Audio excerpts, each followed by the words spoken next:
Hello, friends. Welcome back to Shadow Storyteller.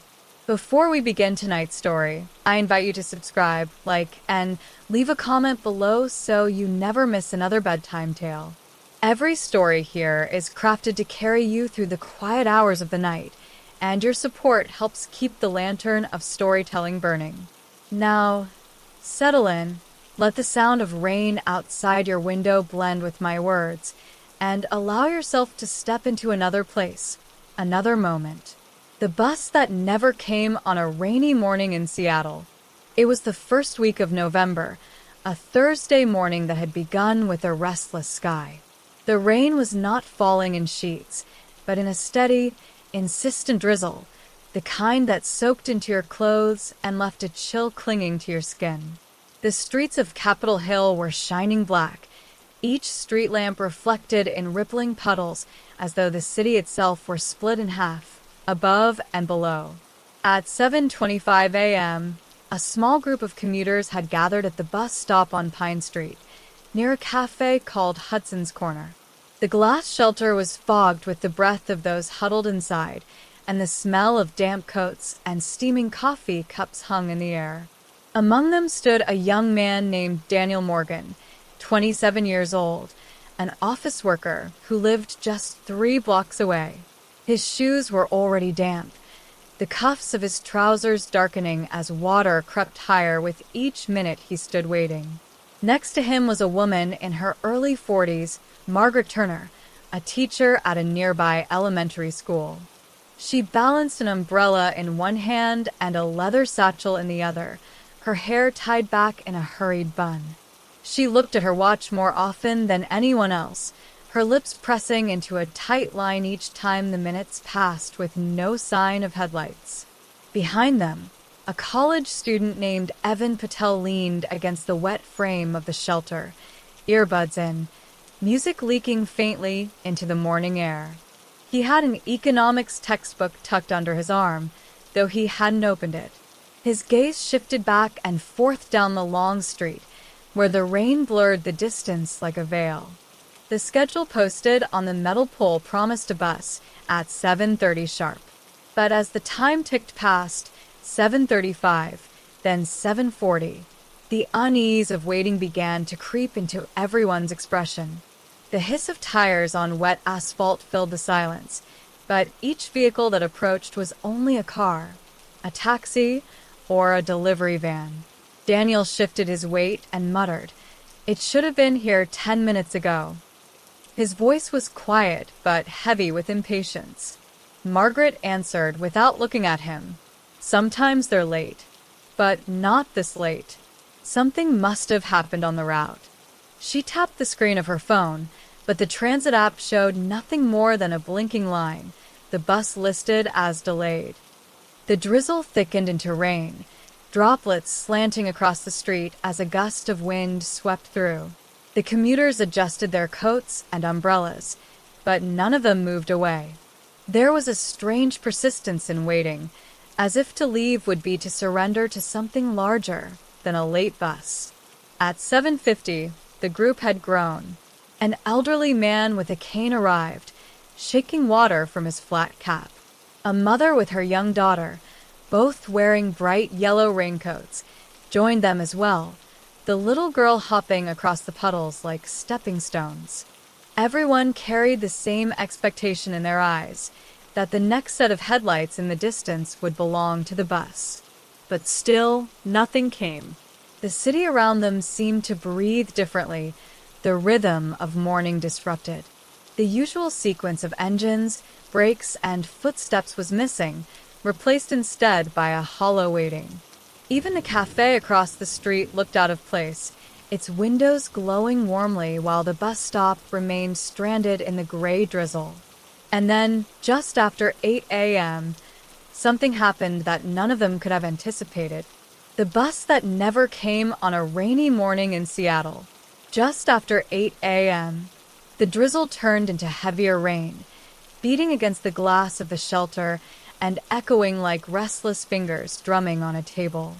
The small group of commuters pulled closer together, their breaths rising in white clouds, their shoes soaking in the puddles that now spread across the pavement like tiny lakes. Daniel checked his watch for the fifth time in as many minutes, shaking his head with growing frustration.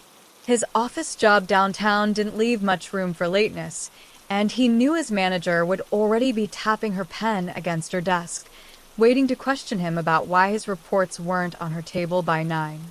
Still, he hesitated to leave the stop. To walk home, fetch his car, or try another route felt like admitting defeat, as though the bus would appear the moment he stepped away. Margaret's phone buzzed with a message. She sighed, pushing damp strands of hair back into her bun, and read aloud almost unconsciously. School's already called a delay. Flooding on Madison Street. They've closed one of the intersections. She looked at the group as if that piece of news might comfort them. Maybe that's why. Evan pulled one earbud out and asked, "Closed? Like, shut down completely?" "Yes," Margaret said, nodding. "At least for the morning." The elderly man with the cane muttered, his voice hoarse but steady. "This city a little water, and the whole system crumbles." His accent carried the faint traces of Irish roots, and his sharp eyes seemed to have seen much more than a single delayed bus. The little girl in the yellow raincoat giggled as she stomped into a puddle, ignoring the tense atmosphere. Her mother tugged her gently back under the shelter, her face tight with worry, but softened by her daughter's innocence. "Don't wander, Emma," she whispered. The minutes dragged. By 8:10, a sense of unreality crept in, as if time itself had begun to bend. Cars passed, headlights cutting through the rain, but no bus appeared. The wet streets reflected the traffic lights like shifting pools of red and green, and the sound of water rushing into drains filled the spaces between words. Daniel finally broke the silence again. "I take this route every morning. The 49 always comes, even if it's late. But this is different." He rubbed his temples, his frustration sharpening into something else, a thin edge of unease. Margaret frowned. "Different how?" He didn't answer immediately. His gaze was fixed down the street, where the road curved and disappeared into a curtain of rain. "Just different," he finally muttered. The group grew quieter after that, each retreating into their own thoughts.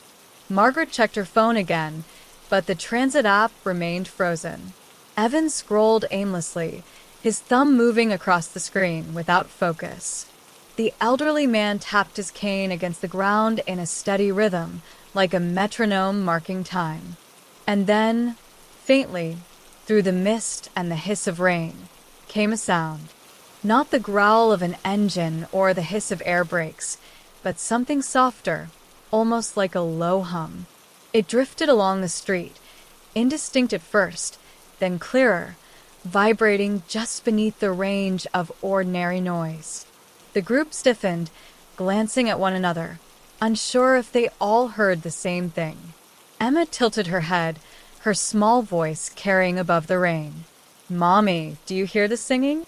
Her mother crouched quickly, brushing damp hair from her daughter's forehead. "It's nothing, sweetheart, just the wind." But her eyes darted uneasily toward the others. The humming grew louder, and for a moment it seemed to circle the bus stop, slipping between the sound of rain and traffic. Daniel felt the hairs on his arms rise, a prickling sensation crawling across his skin. He looked at Margaret, whose lips had parted slightly, her face pale. At 8:15, the sound stopped as suddenly as it had begun. Only the rain remained, heavy and relentless. The group exhaled collectively, though none of them had been aware they were holding their breath. "That's it," Evan said abruptly, pushing himself upright from the shelter's frame. "I'm calling a rideshare. I'm not waiting here all morning." His voice was sharper than before, carrying an edge of fear disguised as annoyance. He tapped furiously at his phone, but after a moment his expression shifted. He frowned, tapped again, then shook his head. "No drivers available." None. That's impossible. Not at this time of day. Daniel pulled out his own phone, tried the same app, then another. Nothing. No cars, no updates, no signal of movement beyond the rain and the occasional passing taxi already full. Margaret's voice was low when she finally spoke. Something's wrong. It isn't just the bus. The elderly man tightened his grip on his cane, his knuckles white. I knew it, he whispered. The city's been holding secrets for years. Things buried under the streets, things we're not meant to notice. His eyes flicked toward the glowing cafe window across the street. And yet here we are, standing still, like they want us to. Daniel stared at him. What are you talking about?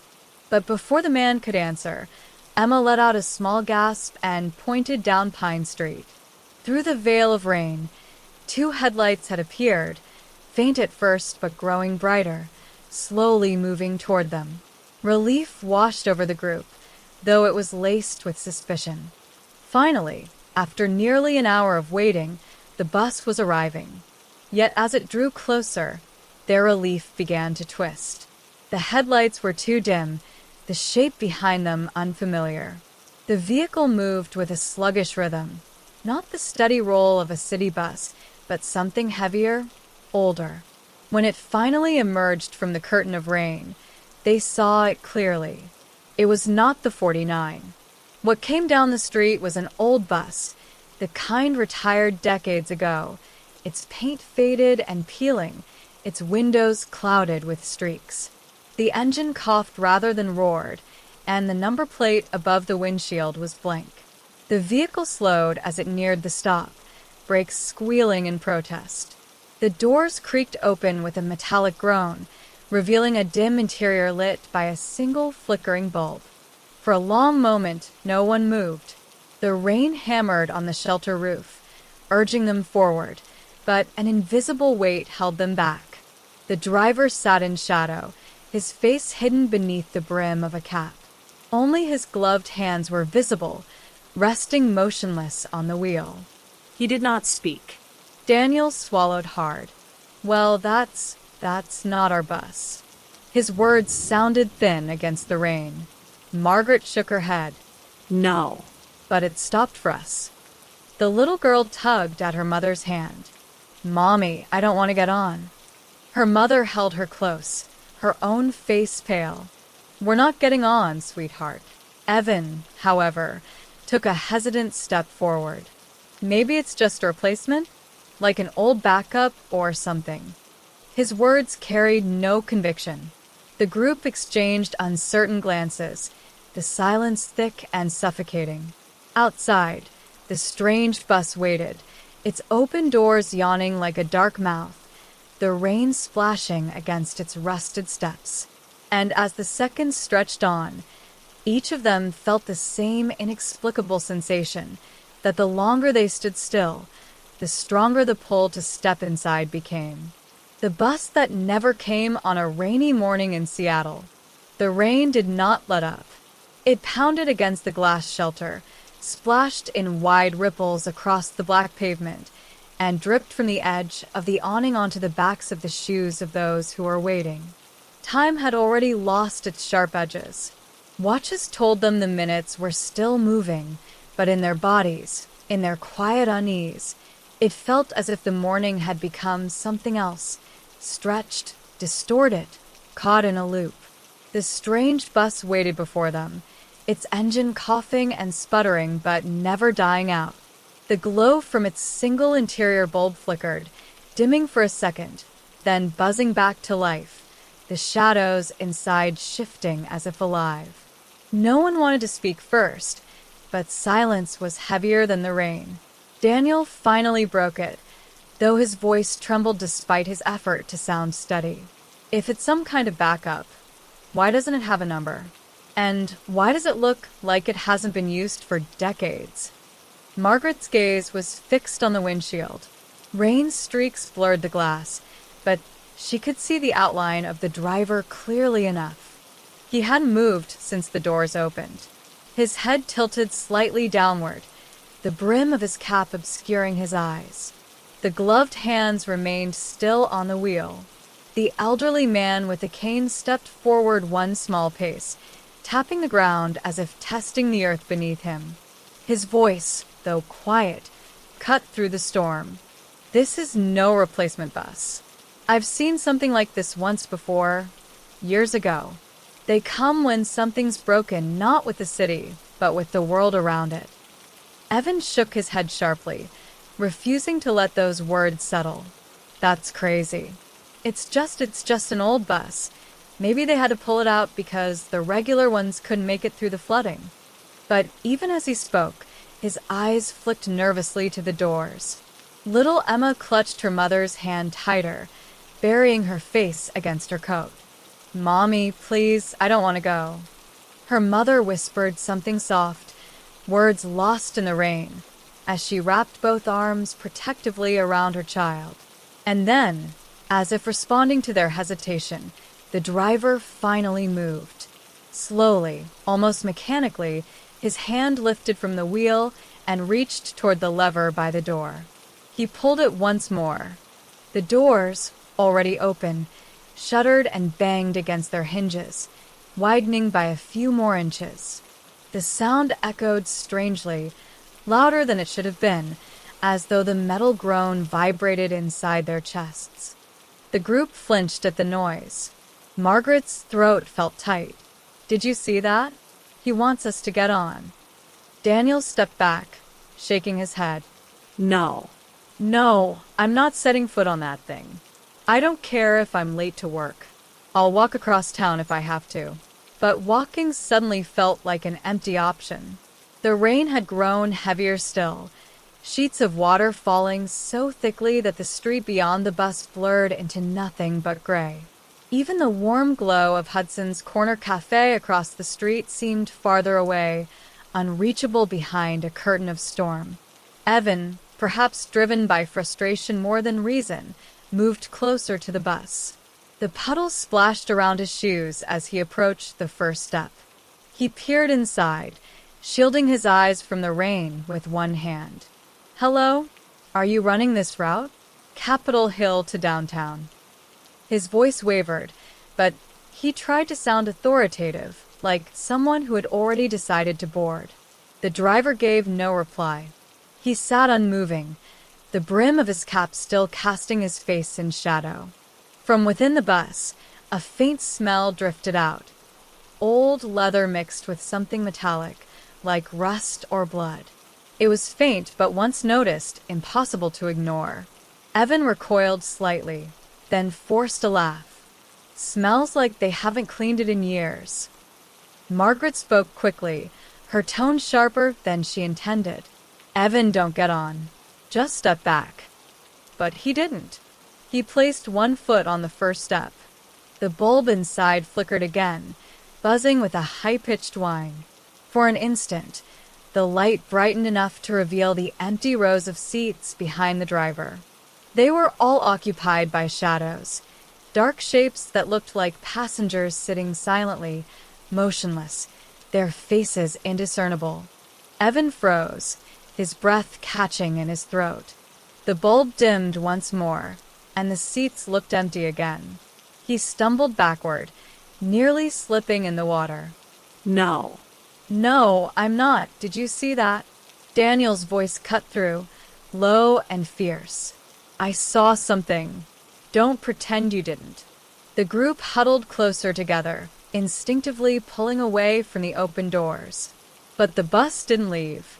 It remained idling, waiting, the flickering bulb inside casting long shadows across the wet pavement. The old man with the cane spoke again, his tone grim, as if he were repeating something he had long tried to forget. "They say if you step on a bus like that, you don't come back to where you started. You end up somewhere else. Some place that looks like this city, but isn't." Margaret turned sharply toward him. "Who says that?" He didn't answer directly. He only lowered his eyes, tapping his cane against the ground again and again, as though keeping rhythm with an invisible clock. Another set of headlights appeared down the street, faint, but approaching quickly. The group turned, hope rising in their chests. Maybe the real bus was finally coming. Maybe this nightmare could be dismissed as nothing more than a strange delay. But as the lights grew nearer, they realized it wasn't another bus at all. It was a police car, its wipers struggling against the rain, its red and blue lights muted by the storm. It slowed as it reached the strange vehicle, then stopped just behind it. The officer stepped out, pulling his raincoat tighter, and began walking toward the group. His face was young, but his eyes were sharp, scanning the bus with immediate suspicion. He stopped at the edge of the shelter, water dripping from the brim of his hat. "Has this bus been here long?" he asked. Daniel answered quickly, relief mingling with tension. "About 10 minutes. We've been waiting almost an hour for the 49, and then this showed up." The officer frowned, glancing back at the old bus. Transit retired that model in the 70s. There shouldn't be one on the road at all. He stepped closer to the open doors. "Driver, may I see your license and route papers?" The driver didn't move. The officer's hand hovered near his belt, not on his weapon, but close enough to remind the group that he was prepared. He spoke louder. "Sir, I'm going to need you to step out of the vehicle." The driver slowly lifted his head. For the first time, the group saw his face, or rather, the absence of it. Beneath the brim of his cap was nothing but a flat surface of pale, featureless skin.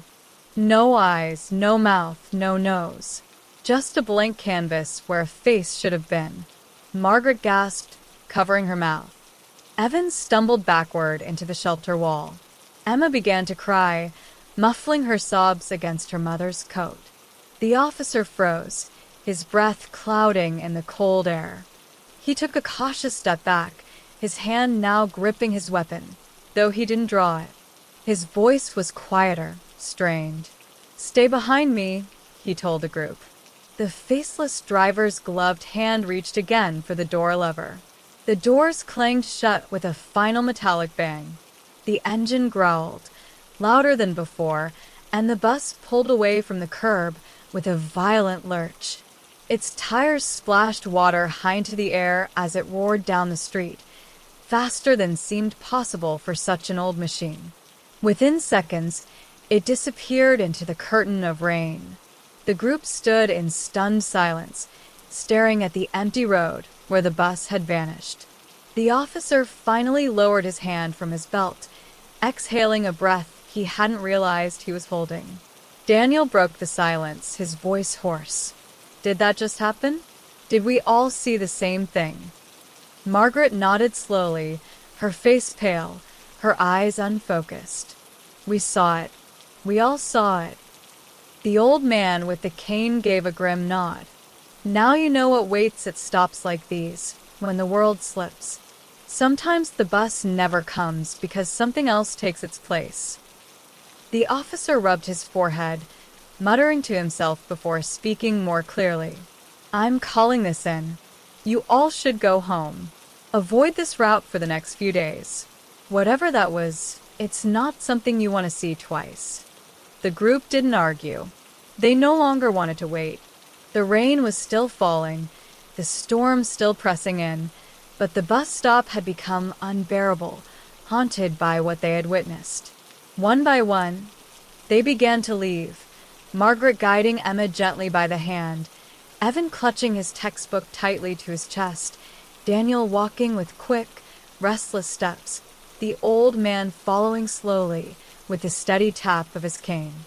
Behind them, the shelter stood empty, the schedule still promising a bus that never came. And though the street looked ordinary once more, every one of them carried the same unsettling thought. What if one morning they waited again and the wrong bus returned? The bus that never came on a rainy morning in Seattle. The group dispersed reluctantly after the faceless bus vanished into the storm, but the memory of it clung to them as tightly as the rain soaked into their coats. Each step away from the bus stop felt heavier than the last, as though they were pulling themselves out of a dream that refused to let go. Daniel hurried down Pine Street, his shoes splashing through puddles, his heart pounding faster than his pace. He tried to tell himself it had been a trick of the light, an illusion born from exhaustion and the endless rain. But every time he blinked, he saw the faceless driver again, still as stone, hands unmoving on the wheel. Margaret held Emma's hand tightly as they crossed toward Hudson's Corner Cafe. The warm glow from inside spilled out onto the wet pavement, and she longed to step into that ordinary world where coffee steamed in mugs and people spoke about nothing more than the weather or their plans for the weekend. Emma tugged at her, whispering again and again, "Don't let me go, Mommy. Don't let me go." Inside the cafe, the bell over the door chimed softly. The sudden change of atmosphere was jarring, warmth, chatter, the hiss of the espresso machine. The barista glanced up, smiled politely, and asked if they wanted anything hot. Margaret ordered tea just to have something to hold in her trembling hands. Emma pressed her face against the window, watching the rain blur the bus stop they had just left behind. Evan didn't join them. He walked in the opposite direction, toward the university campus, his wet textbook clutched so tightly that the cover began to crease. His mind raced in circles. He wanted to believe it had been a hallucination, but the image of the shadow-filled seats wouldn't fade. He reached into his pocket for his phone, thinking he might text a friend, but the signal bar flickered strangely. 1 second strong, the next completely gone. He shoved the phone back into his pocket and kept walking faster, as if speed could erase what he had seen. The old man with a cane, however, didn't leave so quickly. He lingered by the cafe entrance, his eyes fixed on the bus stop. Rain slid down the glass of his spectacles, but he didn't blink it away. His lips moved as though repeating something to himself, some old prayer or chant that none of the others could hear. After a long moment, he finally tapped his cane twice against the ground and stepped inside the cafe. The officer stood alone outside, his radio crackling faintly. He had called in what he'd seen, but the dispatcher's reply was confusing. No such vehicle registered, no record of a bus in that area at that time. His own words felt heavy in his mouth as he repeated what had happened, and each time he spoke them aloud, they sounded less believable. He rubbed at his face, muttering under his breath, "I need a damn coffee," and followed the others into the cafe. The clock inside read 8:45. Morning traffic should have been thick by now, but the streets outside looked strangely empty. A few cars passed, their headlights slicing through the storm, but the usual rhythm of buses and commuters seemed broken. Daniel paced near the counter, restless. He pulled out his phone, opened a news app, and scrolled desperately for explanations. Flooding reports, weather alerts, traffic delays, all ordinary problems of a city in the rain. But nothing about a missing or ghostly bus. He clenched his jaw, muttering, Of course it wouldn't be here." Margaret overheard him. She spoke softly, though her words carried weight. "Maybe it's not meant to be here. Maybe we weren't meant to see it." Daniel stopped pacing, stared at her, then shook his head. "What does that even mean? We're just people waiting for a bus. That's all. This isn't supposed to happen." The old man, seated at a corner table, lifted his head. His voice was steady, though quiet enough that only those close could hear. "Supposed to, not supposed to. Those lines blur more often than you think. Sometimes places overlap.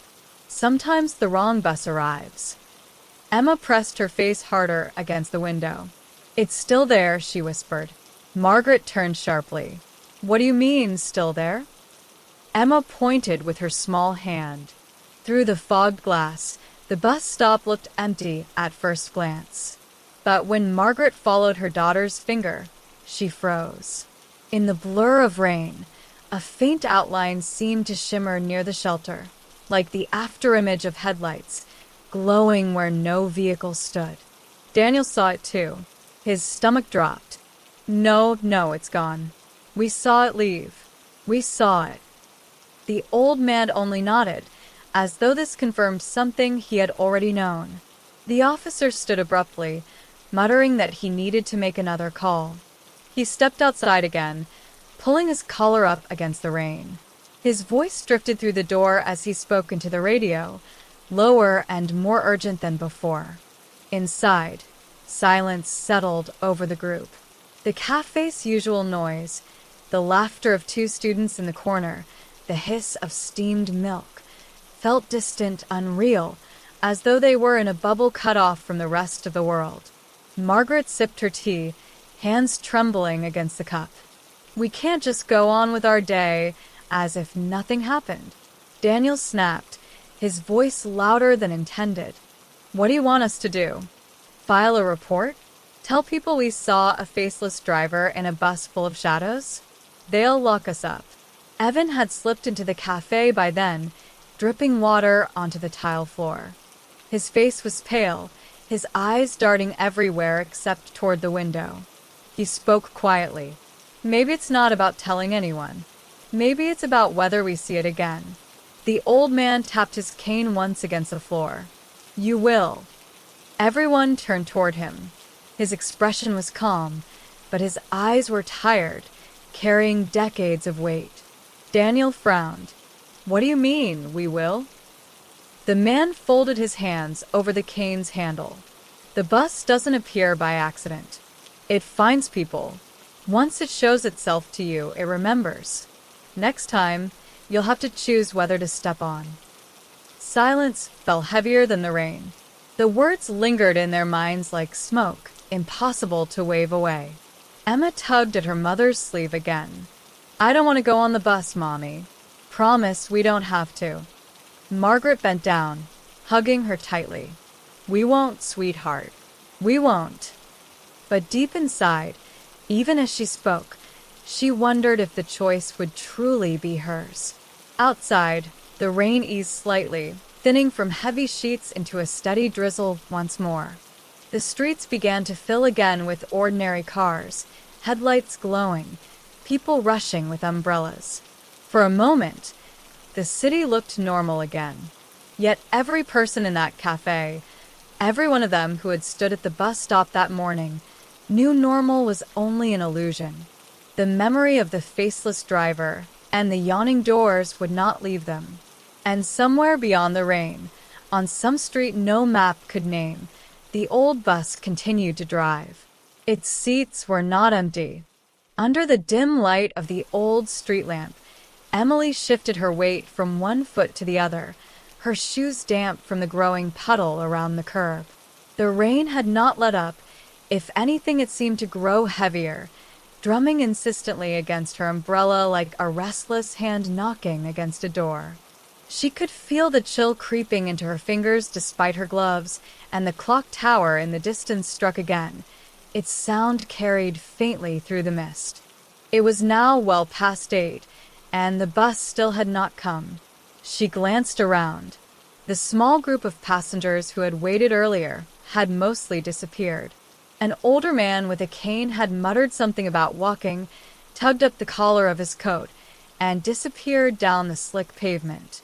A woman with a red scarf had flagged a taxi, leaving only the faint echo of tires slashing through the wet street. Emily remained, her umbrella trembling slightly in her hands, her thoughts churning louder than the storm around her. She looked at the timetable once more, the inked numbers blurred under the droplets that clung to the glass case. The next bus was marked as due nearly half an hour ago. Yet the streets stretched on, empty, the far-off traffic muffled by rain. She tried to shake off the unease, telling herself that perhaps delays were common, perhaps something had happened on the route. But the silence of the road and the absence of even a single headlight gnawed at her. Her phone buzzed faintly inside her coat. She pulled it out, the screen glowing pale blue against the darkness. A message from her colleague, Anna. Running late too. Where are you? Emily hesitated, then typed quickly, still waiting for the 27. It hasn't come at all. The little dots appeared, then vanished. No reply followed. She frowned, tucking the phone back inside her coat, suddenly aware of how quiet the world around her had become. A gust of wind blew through, bending the branches of the nearby trees and rattling the signpost above her head. She thought she heard something, like footsteps, but when she turned, there was nothing except the thin mist rolling along the pavement. The shop fronts across the street were shuttered, their windows reflecting nothing but the dim glow of the street lamp. The bakery, usually bustling with warmth and light at this hour, was closed, its signs swinging faintly in the wind. Emily shifted uneasily. She remembered stories her grandmother used to tell her, warnings about nights when buses did not arrive, about places where one should never wait too long alone. She shook her head at the thought, pressing her lips together. It was silly. This was just a delay, nothing more. Still, her body betrayed her, a thin line of tension pulling tight across her shoulders. A car passed at last, its headlights slicing through the rain like sharp blades. She felt momentary relief, watching the glow illuminate the slick asphalt. But the car sped by without slowing, leaving her once again in the oppressive dark. She listened to the hiss of its tires fade into the distance until the silence returned. The sound came again, definite this time. Slow, deliberate steps, crunching against the wet ground. Emily turned quickly, her umbrella shaking slightly in her hand. A man approached from the far end of the street, his figure blurred by the rain, his coat long and dark. She could not see his face under the brim of his hat, but the steady rhythm of his steps filled the emptiness between the tolling raindrops. Her throat tightened. She told herself it was nothing unusual, just another commuter caught in the storm. Yet she could not ignore how strangely the figure moved, unhurried, almost too steady, as if the downpour did not touch him at all.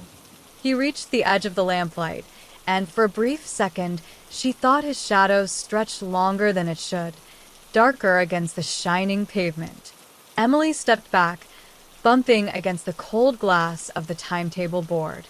The man stopped as if sensing her hesitation, tilting his head slightly. The brim of his hat dripped water, masking his face. Then, without a word, he continued walking past her, his shoes splashing quietly in the puddles. Relief surged through her chest, almost dizzying. She exhaled, realizing she had been holding her breath. But as she turned her eyes back to the road, her pulse faltered again. The man had vanished. He had not reached the next lamppost, nor turned down the side street. One moment his figure had been there, solid, steady, and the next the rain fell on empty pavement. Emily's umbrella trembled in her grip. She blinked, squinting through the rain, but there was nothing. Only the faint shimmer of water flowing along the curb, only the endless road stretching into darkness. She rubbed her temples, whispering under her breath that she was tired, that the rain was playing tricks on her eyes. Perhaps she had looked away for a second, perhaps he had turned without her noticing. Yet the unease remained, heavy and pressing, like the damp fabric clinging to her skin. She pulled out her phone again, hoping to distract herself, but the screen would not turn on. She pressed the button harder, wiped it against her coat, but it remained blank, lifeless, as though its battery had drained in an instant. Her heart began to thud harder. The phone had been half charged only minutes ago. The rain seemed louder now, its rhythm more forceful against the pavement. The street lamp above flickered once, twice, and Emily found herself clutching her umbrella as if it were a shield. She looked again at the timetable. The letters and numbers blurred into smudges, the glass misting from her breath. No bus, no sound of an engine, no sign of headlights on the horizon. Her watch ticked faintly on her wrist, each second a drop of cold certainty. It was now nearly 9. The bus had never been this late before. She stared down the empty road, feeling the weight of the dark pressing closer with every breath. The city, usually alive with noise even in the rain, seemed to have forgotten this street, as though it had been cut off, left behind, a place where time moved differently. Emily hugged her coat tighter around herself, her thoughts looping back to the figure who had vanished, to the silence that followed. Something was wrong. She knew it now, deep in her bones. Yet she stayed, her shoes planted firmly on the wet pavement, waiting for the bus that should have come long ago. The rain showed no mercy that night. It fell heavier now, pouring down in relentless sheets that blurred the line between road and sky, as though the whole city had been swallowed by water. Emily stood there, gripping the umbrella so tightly that her knuckles had turned pale, but it did little to keep her dry. A thin stream of water slid down the back of her neck, cold as ice, seeping into her blouse. She shivered, yet something stronger than discomfort kept her rooted to the bus stop. Her watch ticked on her wrist, steady and indifferent. 9 o'clock passed, then 9:15. The road remained empty. No headlights, no faint hum of an approaching engine, no sign of movement. It was as though the bus route had been erased from the world.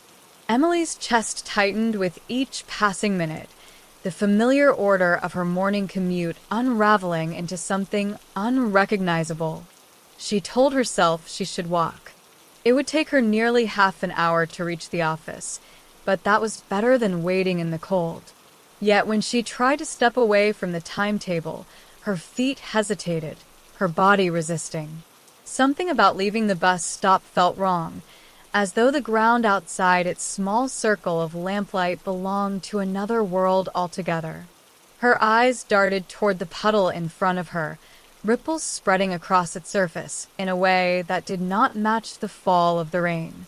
The drops struck the ground at random, yet the ripples moved in circles, perfect and precise, as if stirred by a hidden hand beneath. Emily blinked hard, crouched slightly to look closer, but the moment she did, the water stilled, flattening into an ordinary puddle.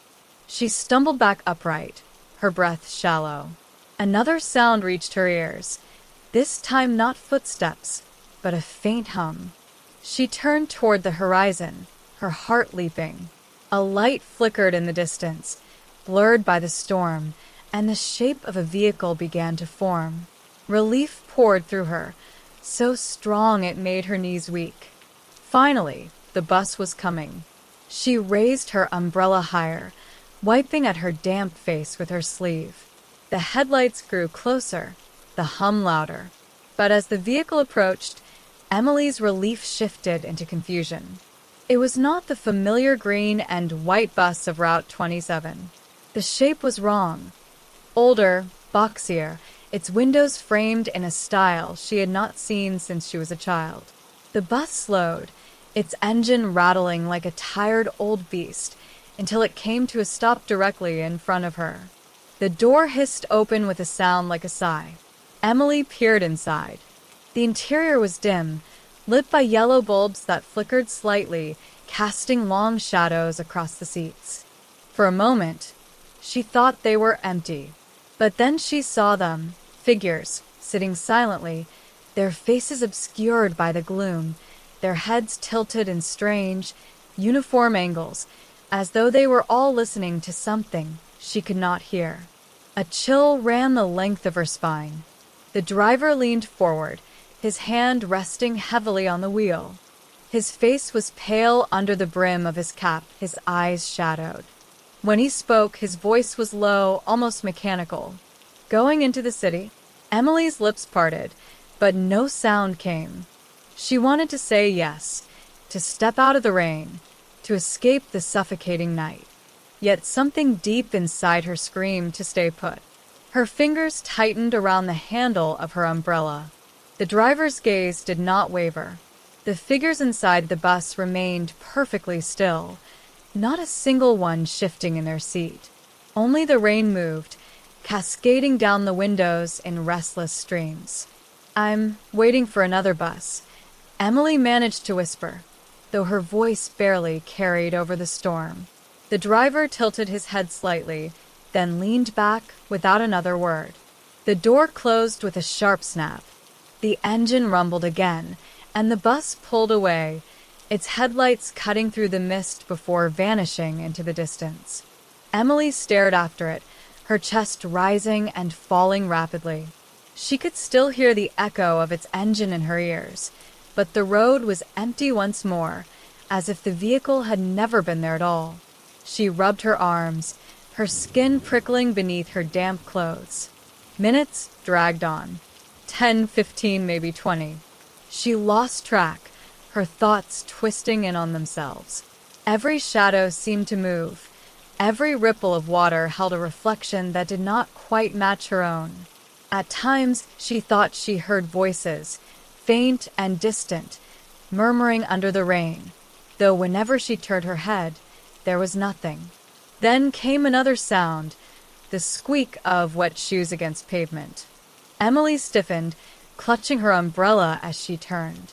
A woman now stood at the far end of the stop, her hair plastered to her face, her clothes dripping wet. She looked young, perhaps not much older than Emily herself. The woman offered a faint smile, though it did not reach her eyes. "Still waiting?" she asked softly.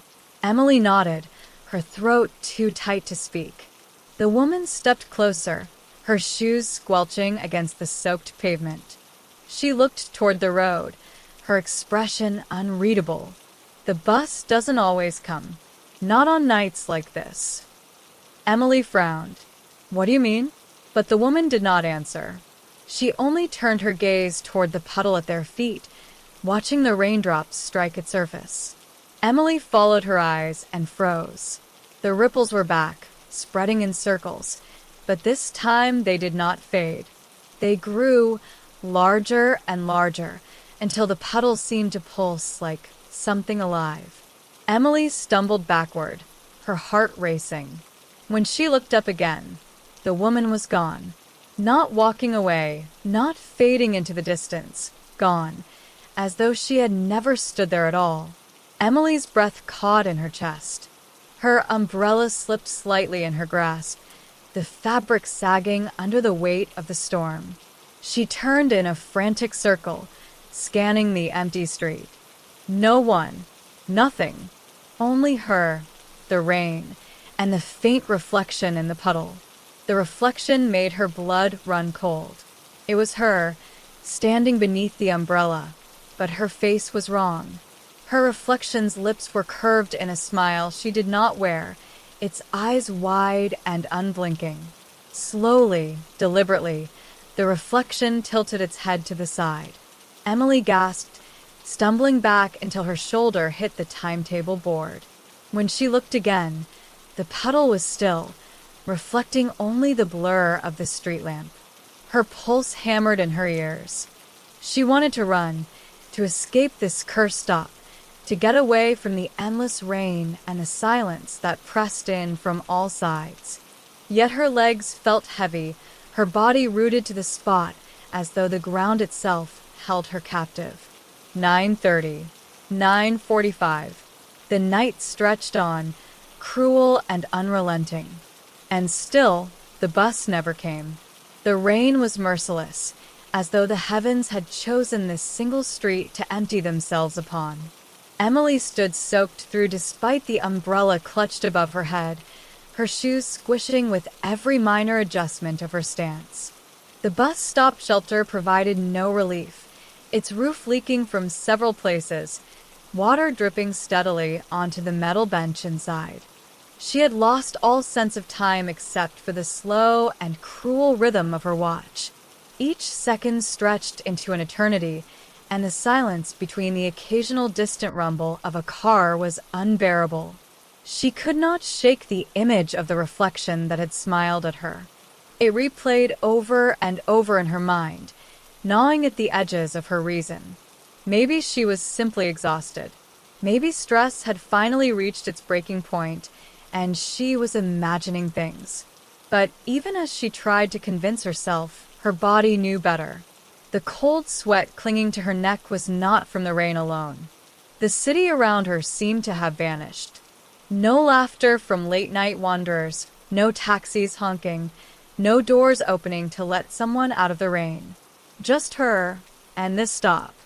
The bakery across the street, which always welcomed early risers, remained shuttered and lifeless.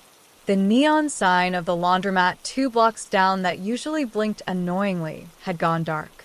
She began to wonder if she was the only person left awake in all of Seattle. Then, faintly, a sound approached. At first, she thought it was the whisper of wind, but it grew sharper, heavier. It was the creak of brakes and the low hum of an engine. Her heart skipped, racing with a blend of dread and relief. She peered down the road, shielding her eyes against the rain. Headlights glimmered faintly in the mist. Another bus. Her breath came in shallow bursts. Would it be like the last one? That strange, outdated vehicle with silent passengers? She clenched her jaw and forced herself to stand straighter. Whatever it was, she could not stay here forever. The lights grew nearer, cutting through the curtain of rain. This bus looked different from the last. It was closer to the modern buses she knew, though something about it still felt off. Its paint was dull, as though it had not been washed in decades. When it pulled to a stop before her, the brakes screeched, echoing unnaturally loud in the emptiness. The doors opened with a hiss. Inside, the glow was softer than it should have been, the overhead lights dim, casting the interior into an uneasy twilight. She could see a handful of passengers scattered in the seats, their bodies turned stiffly forward, faces obscured in shadow. The driver looked at her. His eyes caught the dim light and glinted with something unreadable.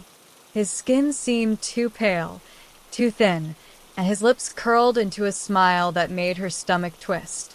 "Going into town?" he asked, his voice calm, almost kind, but hollow, like an echo from a tunnel.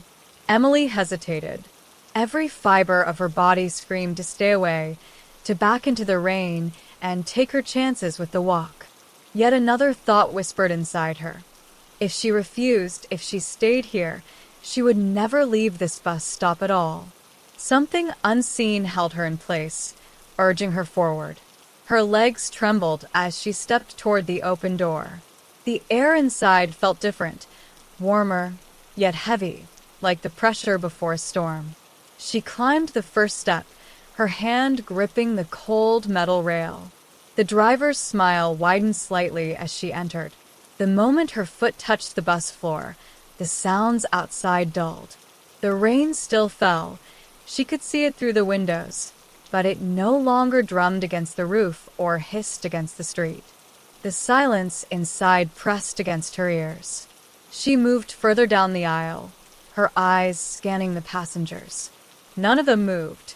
Some looked like ordinary commuters, men in suits, women in coats, even a teenager with a backpack, but they all sat unnaturally still.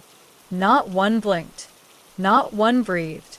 Their heads were tilted at odd angles, frozen in positions that no living body could maintain comfortably. Emily lowered herself into a seat near the middle, her fingers digging into the damp fabric of her umbrella. She glanced at the man across from her. His face was pale, lips slightly parted, eyes open but glassy. He did not stir. The bus lurched forward, and Emily's stomach dropped as if the ground had given way beneath her. She clutched the rail of the seat in front of her, trying to steady herself.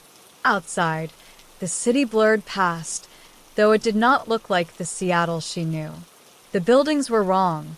Older, their architecture mismatched and crumbling. Neon signs glowed with words she couldn't read, the letters bending into symbols she had never seen. The streets were empty, not a single pedestrian braving the storm. Her throat tightened. She reached for her phone instinctively, needing the comfort of its screen, but when she pulled it from her pocket, it was still dead.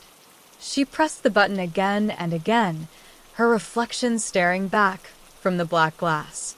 And then, for a split second, the reflection smiled at her. She gasped and nearly dropped the device. The moment her eyes darted away, the screen remained dark and lifeless. The bus turned sharply, the world outside bending like warped glass. Emily pressed her hand against the window, staring into the shifting cityscape. The rain outside fell upwards for a moment, droplets rising toward the sky before correcting themselves. Her breath fogged the glass, and in the haze she swore she saw faces staring back from the mist. She tore her eyes away, her pulse pounding in her ears. The passengers remained frozen. She wanted to scream at them, to shake them, to demand answers, but fear sealed her lips shut. She pressed herself deeper into her seat, clutching her umbrella as though it were the only anchor she had left. The bus rattled on, deeper into streets that did not belong to her world. Time lost all meaning. Her watch hand spun slowly, no longer ticking in seconds, but sweeping in a slow, constant circle. At last, the bus slowed. It pulled to a stop at a corner where no other vehicles waited, no pedestrians hurried under umbrellas. The door opened with that same sharp hiss.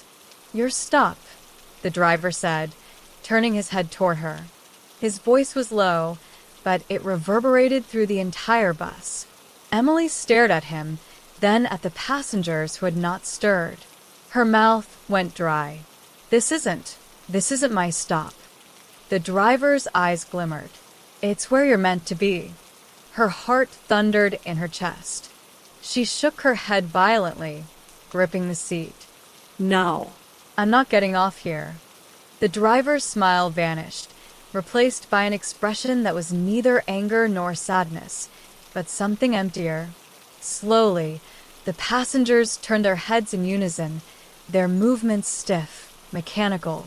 At last, Emily saw their faces clearly. They were hollow. Eyes that should have glistened with life were empty voids, black and endless. Mouths that should have been closed were twisted into faint, unnatural smiles. Emily bolted from her seat. She stumbled down the aisle, nearly tripping as the bus seemed to tilt beneath her. The door remained open, the storm outside calling her like a desperate warning. She ran for it, clutching her umbrella, and leapt out into the rain. The moment her feet hit the pavement, the world snapped. The sound of the storm returned full force. The city lights around her blurred into their familiar glow, and the streets smelled of wet asphalt again. She turned wildly, expecting to see the bus behind her. But the road was empty. No lights. No rumbling engine. Nothing but the rain and the puddles gathering at her feet. Her chest heaved, her breaths coming sharp and ragged. She spun in place, searching for any sign of what she had just escaped, but there was nothing. Only the ordinary Seattle street, quiet except for the rain. And then she saw it. The bus stopped timetable. It no longer listed Route 27. Her legs weakened, nearly buckling beneath her. She stumbled toward the board, pressing her hand against the glass. Her eyes scanned the list again and again. Route numbers shifted faintly, as though the ink itself moved under the surface, but none of them matched the bus she had been waiting for. She backed away slowly, her umbrella trembling in her hand. Somewhere behind her, faint and distant, she thought she heard the hiss of bus doors opening. But when she turned, the street was still empty. The rain had turned into a living thing. It clung to Emily as if it meant to dissolve her, soaking through every layer of clothing, dripping from her hair, crawling down her skin. The storm didn't just fall. It pressed on her from all sides, muting the world, swallowing every sound except its own relentless pounding. She stood frozen, staring at the timetable that now refused to acknowledge the bus she had waited for. Route 27 was gone, erased as if it had never existed. Her chest rose and fell in sharp bursts. She pulled her phone out again, praying against reason that it had come back to life, but the black screen stared at her stubbornly. For a brief moment, her reflection swam across the glass, and she braced herself, terrified it would smile again. It didn't. It only looked back at her, tired and pale, like someone she didn't quite recognize. She forced herself to step away from the bus stop. Her shoes squelched against the wet pavement, the sound jarring in the silence of the street. Every instinct screamed at her to move, to get as far from this cursed stop as she could. She turned left, toward downtown, where she thought there might still be lights and noise and life. But the city looked different. The streets seemed longer than she remembered, and the buildings stretched up higher, their shapes twisting unnaturally in the mist. She walked faster, her umbrella shaking in her grip. Her breath puffed white into the cold night air. The bakery that should have been 2 blocks away never appeared. The neon laundromat sign remained dark. Every corner looked the same. Every block an endless repeat of cracked sidewalks, shuttered shops, and crooked lampposts buzzing faintly above. After 10 minutes, her legs ached, but she kept moving. She refused to look back. If she did, she feared the bus would be there again, waiting, its doors open like a mouth. Finally, she spotted something familiar, or at least she thought she did. A blue awning jutting out into the street, just visible through the rain. Relief surged in her chest. The cafe near her office had a similar awning. She quickened her pace, splashing through puddles, but when she reached it, her heart sank. It wasn't the cafe. The fabric was torn and faded, the windows beneath it dark and dusty. The sign above the door was blank, the letters peeled away long ago. Emily pressed her hand against the glass, peering inside, but there was nothing. Just rows of empty shelves and a single chair lying on its side. She staggered back, hugging her coat tighter. A thought slid unwelcome into her mind. Maybe she wasn't in Seattle anymore.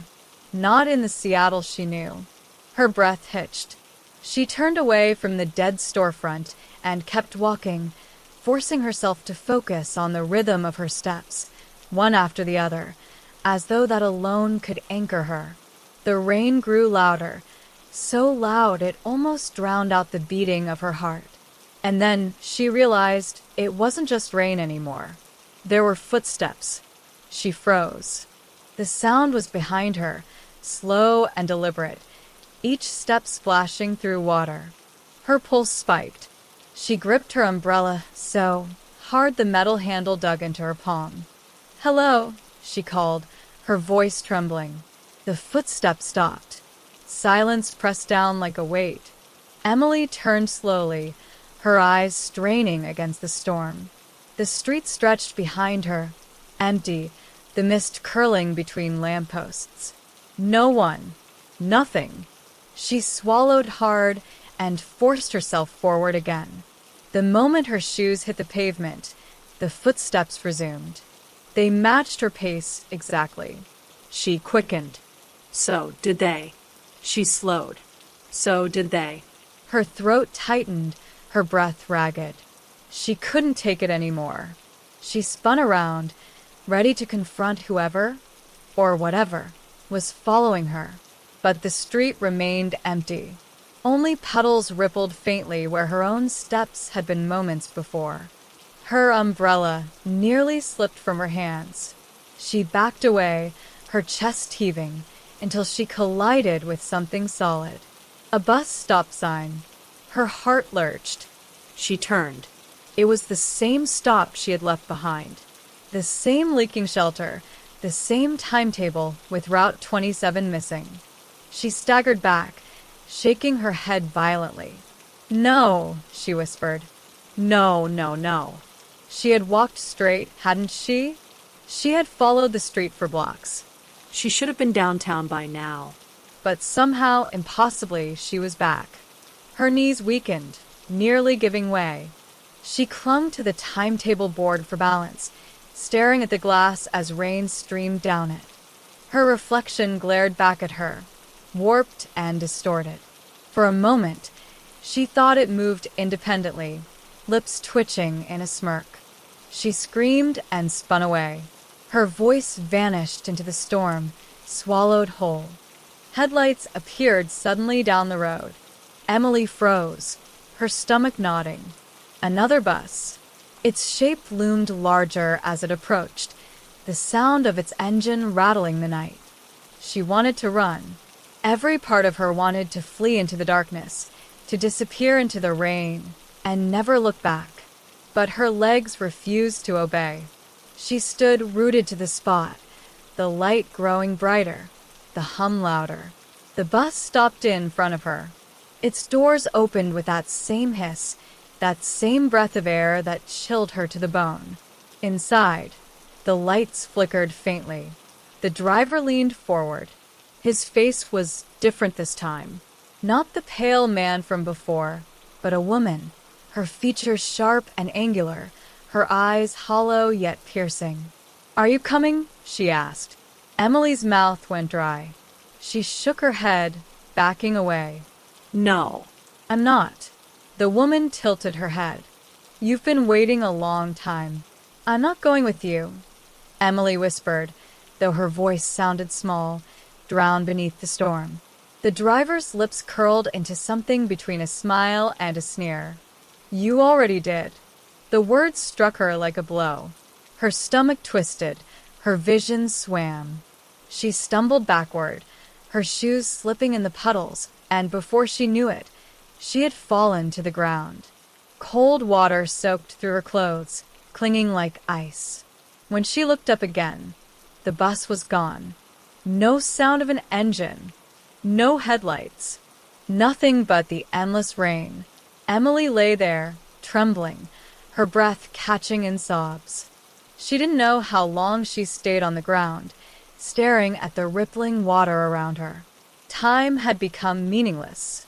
Eventually, she forced herself up, her body stiff and aching. She hugged her umbrella to her chest like a lifeline. Her eyes flicked to the timetable again.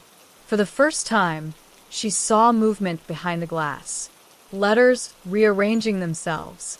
Slowly, steadily. The ink shifted, curling into new shapes. Her breath hitched as the words spelled themselves out. Route 27. Arrival, now. Her heart slammed against her ribs. From the mist, headlights bloomed. And Emily realized she might never leave this stop at all. Under the soft drizzle of that lingering Seattle morning, Thomas felt the city pressing in around him in a way it never had before. The rain had eased to a mist, leaving beads of water glistening on every streetlight and railing.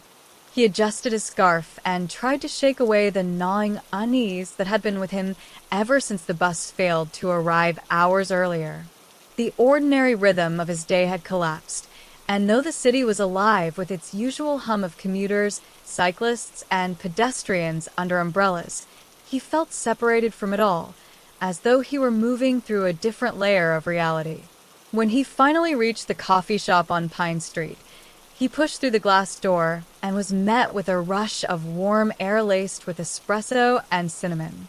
The bell above the entrance gave a sharp ring, drawing the attention of a young barista with a half-shaven head and a nose ring. She gave him a quick nod but returned immediately to the espresso machine, steam hissing loudly.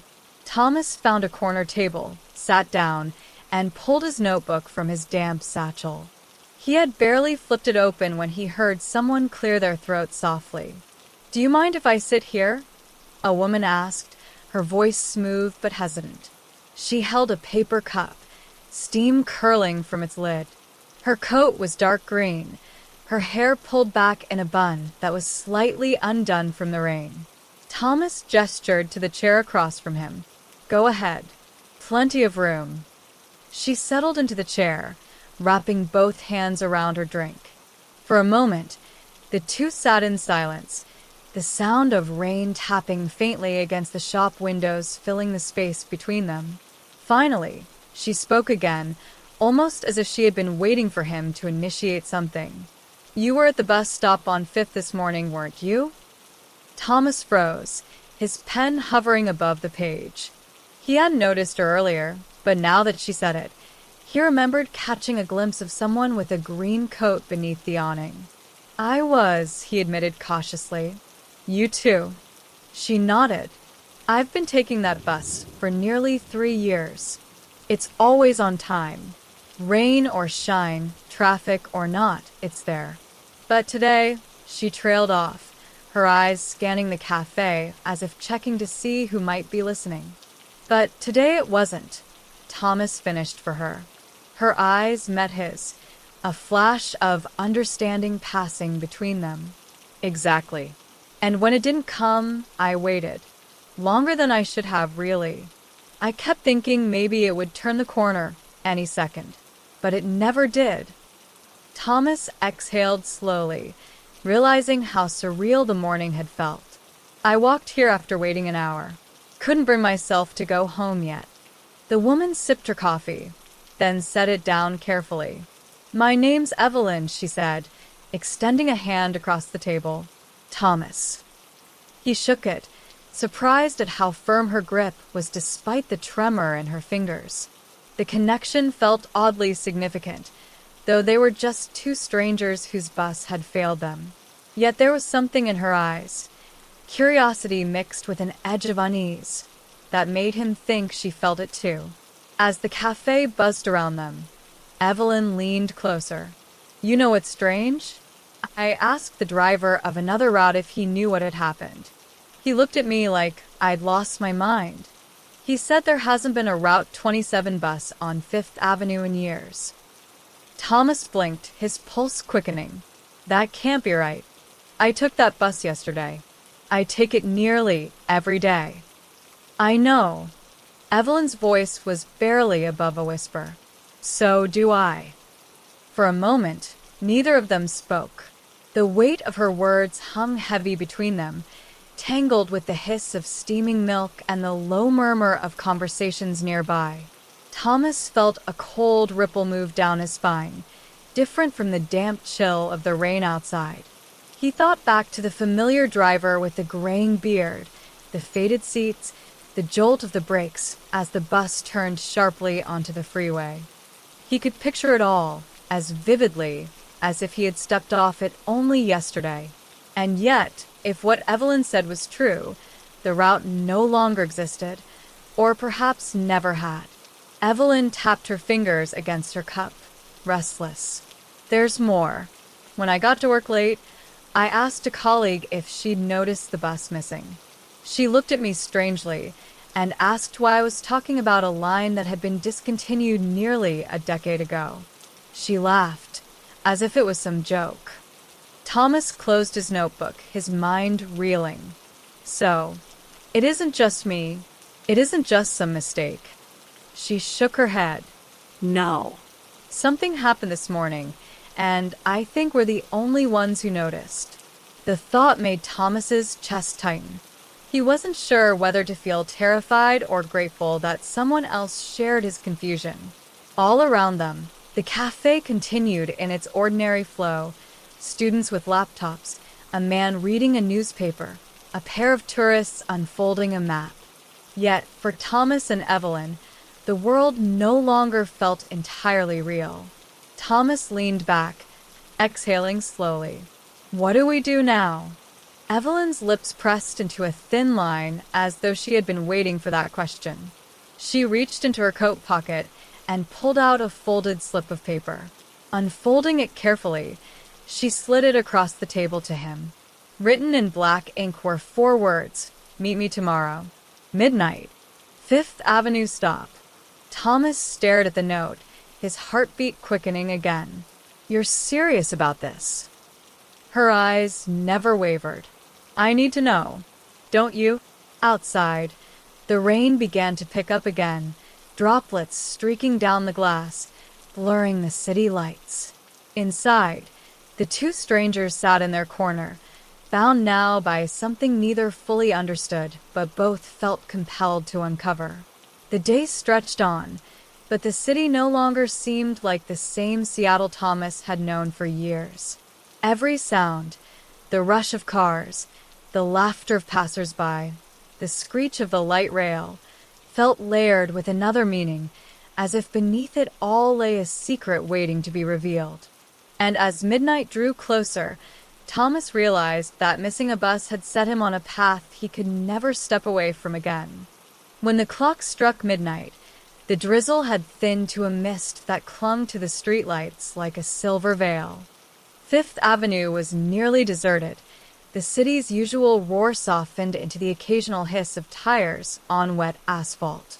Thomas stood beneath the shelter, his hands buried in his coat pockets, his heart heavy with anticipation. Moments later, Evelyn appeared from the shadows, her green coat unmistakable even in the dim light. She gave him a small nod, her expression calm but her eyes betraying the same restless tension he felt. They stood side by side in silence, listening to the city breathe. The air was cool, the streetlights flickered faintly, and for a long while nothing happened. Thomas wondered if perhaps it had all been a shared illusion, a strange coincidence born of exhaustion and rain.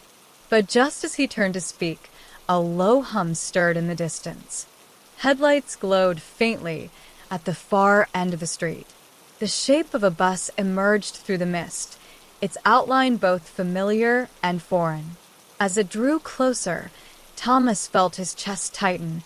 There was the faded paint, the worn-out number on its side, Route 27, the bus that was never supposed to exist anymore. It slowed as it neared the stop, its brakes sighing in a way Thomas remembered all too well. Evelyn clutched his arm without thinking. The doors hissed open, and a dim, yellow light spilled out onto the wet pavement.